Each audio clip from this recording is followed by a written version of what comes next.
우리는 지금까지 창세기를 이제 1장부터 살펴봤습니다. 다 살펴보진 않았지만 우리가 창세기를 살펴보면서 성도가 어떻게 살아야 할지를 함께 살펴보았습니다. 하나님께서 우리에게 주신 사명은 하나님의 창조 사역에 동참하며 그 일을 위해 보시기에 좋은 상태로 존재하고 유지하는 것입니다. 이를 위해서 하나님의 주인 되시는 것을 인정하며 하나님의 이름을 높이기 위한 삶을 살아야 함을 창세기 3장과 6장을 통해서 살폈습니다. 그리고 아브라함과 야곱을 통해 세상 나라에 하나님 나라를 보여주기 위해선 하나님을 끝까지 신뢰하는 것이 중요함을 배웠습니다. 그리고 더 나아가 요셉을 통해 하나님의 복이 세상에 흘러 세상이 하나님의 복을 보고 하나님께로 돌아오게 되는 것을 우리가 보아야 되고 바라야 된다는 것을 우리가 함께 살폈습니다. 그 이야기의 마지막이 바로 오늘 창세기 50장의 내용입니다. 창세기 50장에는 요셉의 마지막 이야기가 담겨져 있습니다. 이는 창세기의 결말이기도 하고 앞으로 나올 출애굽기의 내용의 예고편이기도 합니다. 이 본문에서는 두 가지 이야기가 나오는데요. 첫 번째는 15절에서 21절까지 그 내용은 야곱이 죽고 난 이후에 요셉과 형제들이 대화하는 장면이고, 두 번째는 22절부터 26절까지 요셉이 죽음을 맞이하는 장면입니다. 이 두 가지 이야기를 살펴보면서 우리가 끝까지 누구를 붙들고 살아야 하는지, 그리고 성도는 삶을 마치는 데까지 어떻게 살아야 하는지를 함께 살펴보고자 합니다.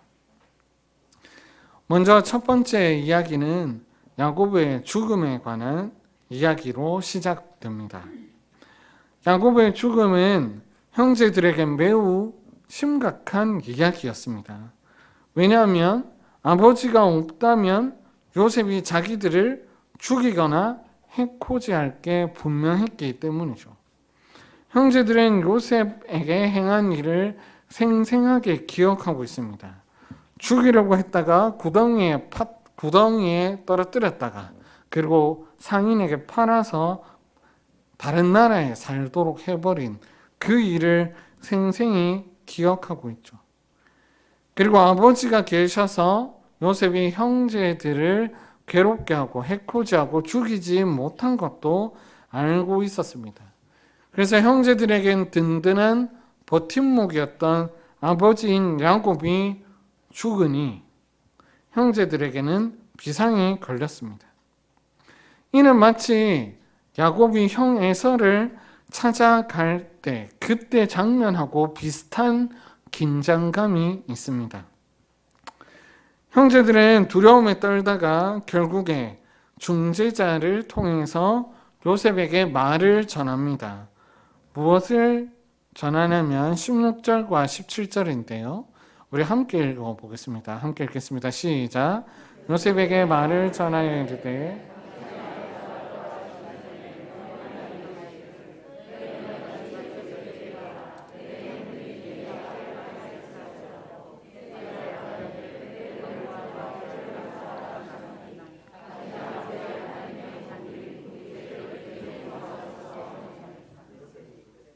형제들은 요셉에게 자신들을 해하지 못하도록 몇 가지 장치를 씁니다.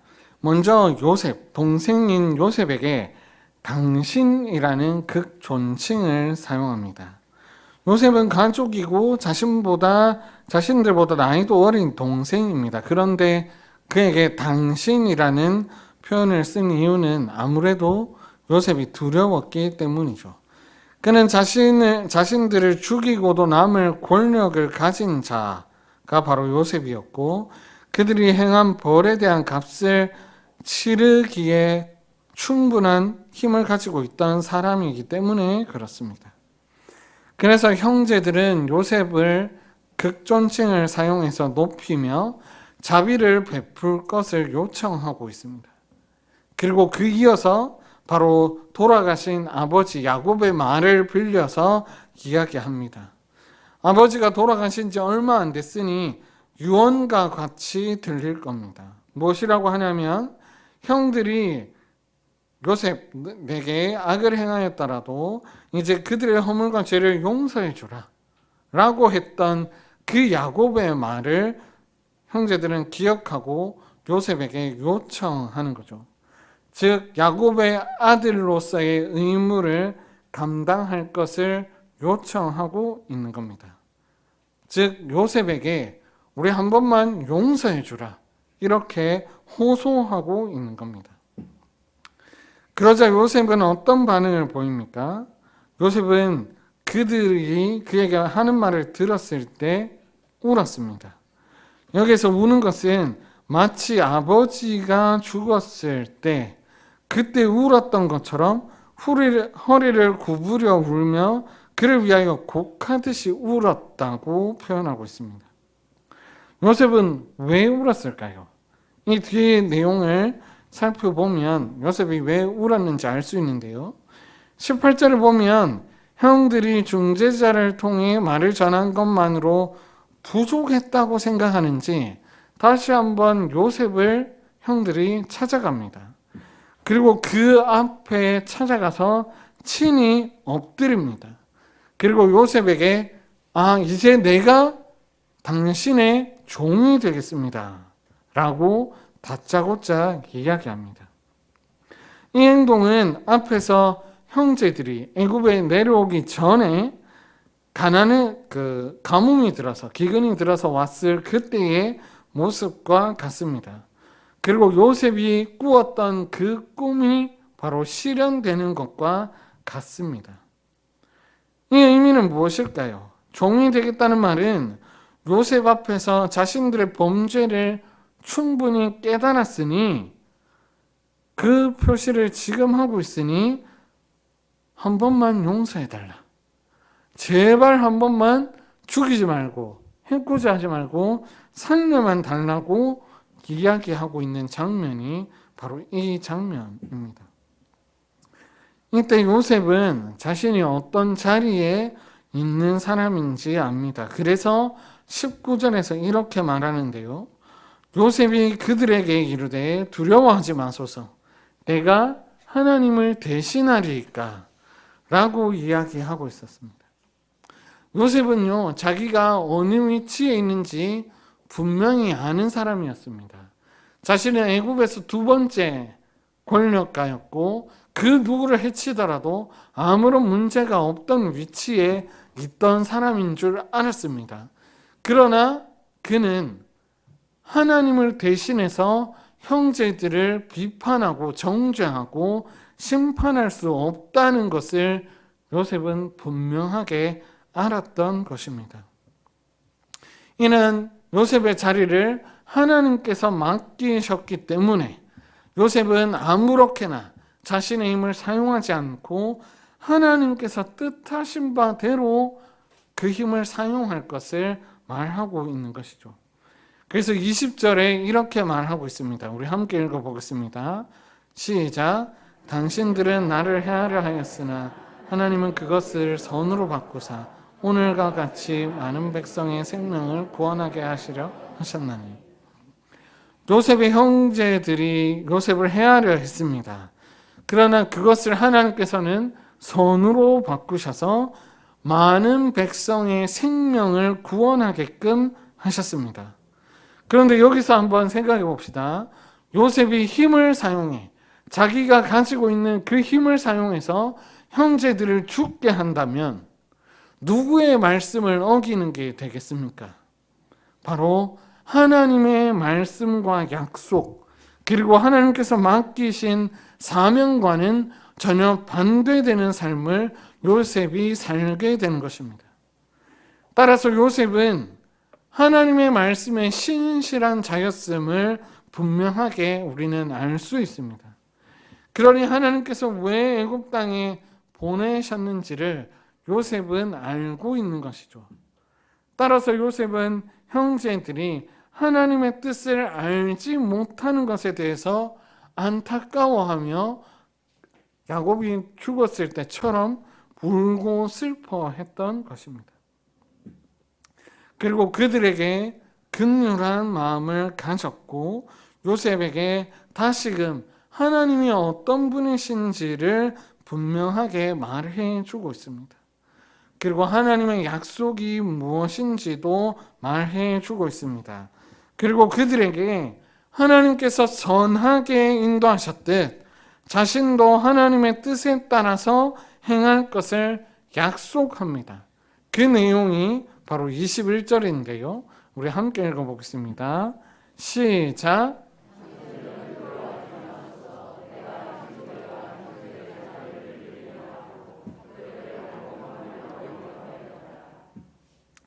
요셉은 형제들에게 이제는 더 이상 두려워하지 말라고 이야기합니다.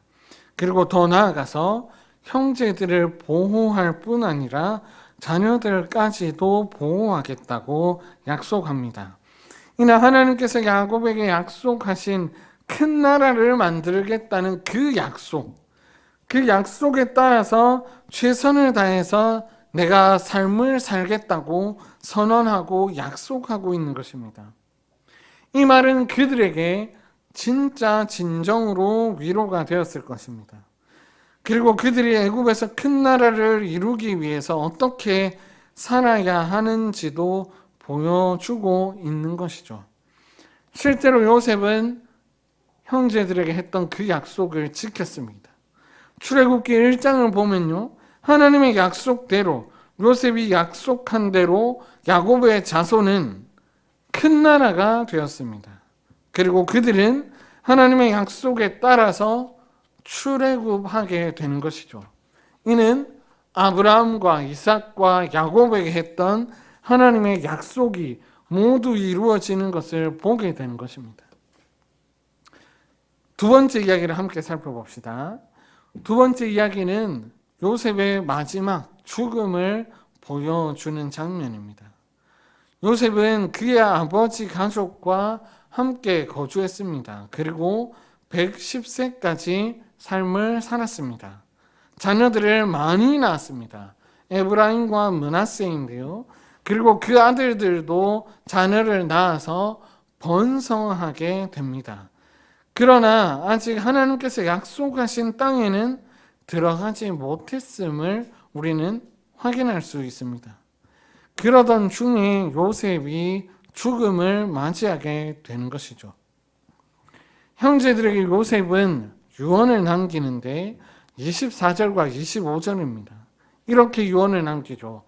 요셉은 그의 형제들에게 이르되 나는 죽을 것이나 하나님이 당신들을 보호하시고 당신들을 이 땅에서 인도하여 내사 아브라함과 이삭과 야곱에게 맹세하신 땅에 이르게 하시리라 하고 요셉이 또 이스라엘 자손에게 맹세시켜 이르기를 하나님이 반드시 당신들을 돌보시리니 당신들은 여기서 내 해골을 메고 올라가겠다 하라 하였더라. 요셉은 형제들에게 이제 나는 죽습니다. 하지만 하나님께서 선하신 하나님께서 당신들을 돌보실 것을 말씀하고 있습니다. 이는 앞서 살펴본 첫 번째 이야기와 관련된 이야기입니다. 그리고 그 다음에 나오는 이야기는 더 발전된 이야기를 하죠. 당신들을 이 땅에서 애굽 땅에서 인도하여 낼 자가 있는데 그분이 바로 아브라함과 이삭과 야곱의 하나님이 너희를 이끌어내실 것이라고 말씀하고 있는 것입니다. 이는 아브라함에게 했던 가나안 땅을 보여주시고 그 땅을 주시겠다는 약속을 이어서 말하고 있는 것이죠. 이 약속의 내용이 반드시 이루어지는지를 요셉은 믿고 있습니다. 그 근거가 되는 내용은 무엇입니까? 24절에 25절에 보면 그 땅에 반드시 들어갈 건데 내 죽었을 때 그 해골을 반드시 이 애굽 땅을 나갈 때 가지고 가라고 말하고 있는 것입니다. 요셉은요 하나님의 뜻을 분명하게 알았던 자입니다. 하나님의 말씀대로 살기를 주저하지 않고 기뻐하며 살았던 자입니다. 그래서 하나님께서 계획하셨던 것이 무엇인지 요셉의 죽음을 통해서 분명하게 드러나는 것이죠. 그 당시에 애굽에서 영원히 살 것만 같아 보였습니다. 그러나 하나님께서 요셉을 애굽 땅에 보내신 이유가 요셉이 죽는 마지막 그 순간에 다시 한번 드러남으로써 하나님께서 약속하신 그 약속이 성취될 것을 말해주고 있는 것입니다. 이것을 형제들에게 끝까지 바라보고 신뢰하고 믿고 살아가라고 말씀하고 있는 것입니다. 이는 출애굽기를 통해 성취되는 것을 우리는 살펴볼 수 있습니다. 앞서 살펴봤듯이 하나님께서 돌보셔서 큰 민족이 되었습니다. 이뿐만 아니라 출애굽기 13장 19절에 우리 말씀을 함께 읽어봅시다. 함께 읽겠습니다. 시작. 모세가 요셉의 율법을 가졌습니다.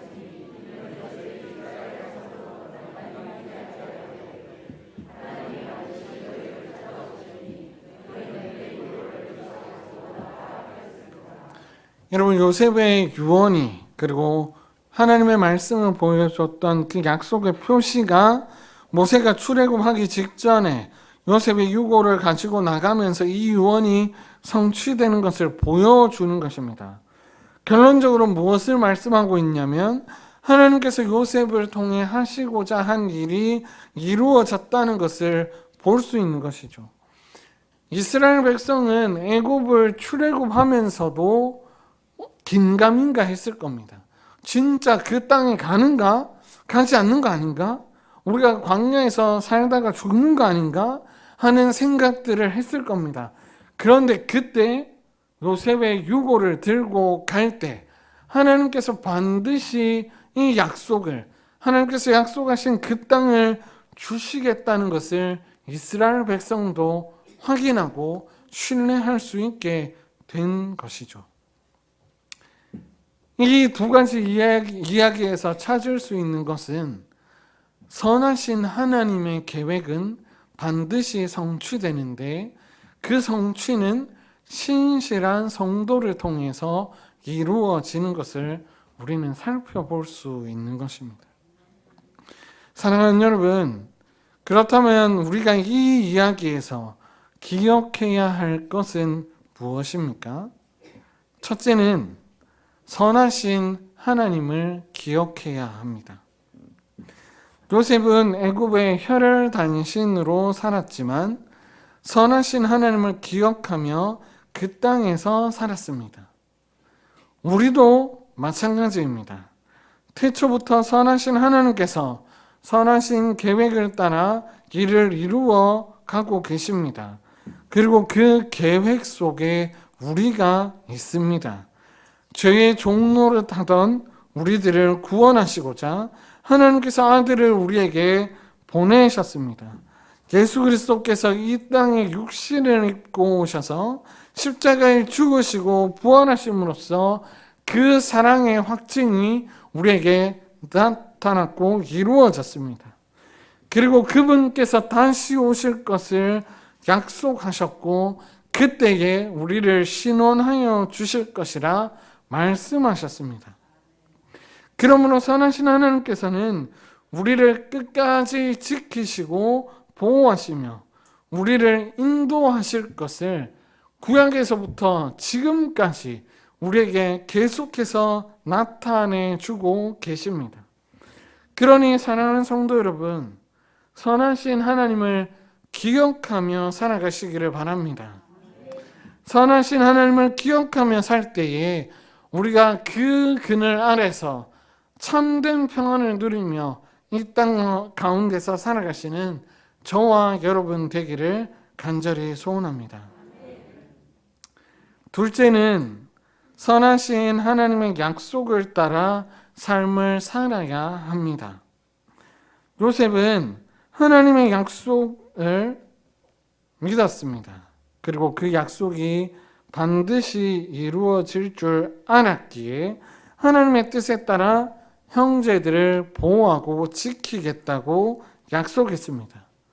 뿐만 아니라 더 나아가 자신의 유고를 출애굽할 때에 가지고 가라고 이야기하고 있습니다. 즉 요셉은 반드시 이루어질 하나님의 약속에 따라서 삶을 살았던 것입니다. 그러므로 하나님께서 부르신 성도인 우리는 하나님의 뜻에 따라서 삶을 사는 것이 마땅합니다. 예수님께서 다시 오시는 그날까지 우리가 지켜야 할 것은 무엇이겠습니까? 바로 하나님을 사랑하고 이웃을 사랑하는 것, 바로 하나님의 말씀을 지키며 하나님께서 우리에게 맡기신 사명을 감당하며 사는 것이겠죠. 특별히 우리에게 이 지역에서 우리에게 맡기신 이웃들을 보호하고 지키며 그들이 하나님의 그늘 아래 들어와 살 수 있도록 우리에게 맡기신 그 사명을 주님 오시는 그날까지 끝까지 감당하며 사는 것이 우리의 삶의 태도일 것입니다. 그러니 사랑하는 여러분, 하나님께서 맡기신 사명에 따라 하나님의 뜻에 따라 살아가기를 주저하지 않으시는 저와 여러분 되기를 간절히 소원합니다. 그 일을 통해서 하나님의 나라가 우리 교회를 통해 이 땅 가운데 밝히 드러나게 되는 놀라운 역사를 함께 경험하는 저와 여러분 되기를 간절히 소원합니다. 말씀을 맺고자 합니다. 창세기를 살펴보면 하나님께서 사람에게 말씀하신 것을 알 수 있습니다. 세상 가운데서 하나님의 뜻대로 세상을 부요하게 만드는 일을 우리에게 맡기셨음을 우리는 확인할 수 있었습니다. 이 맡기신 사명을 잘 수행하기 위해서는 선하신 하나님이 우리의 주인 되심을 인정하고 사는 것이 우리에게 필요합니다. 그리고 그 하나님께서 우리에게 맡기신 사명을 따라서 우리가 최선을 다해 사는 것이 필요함을 우리는 알 수 있었습니다.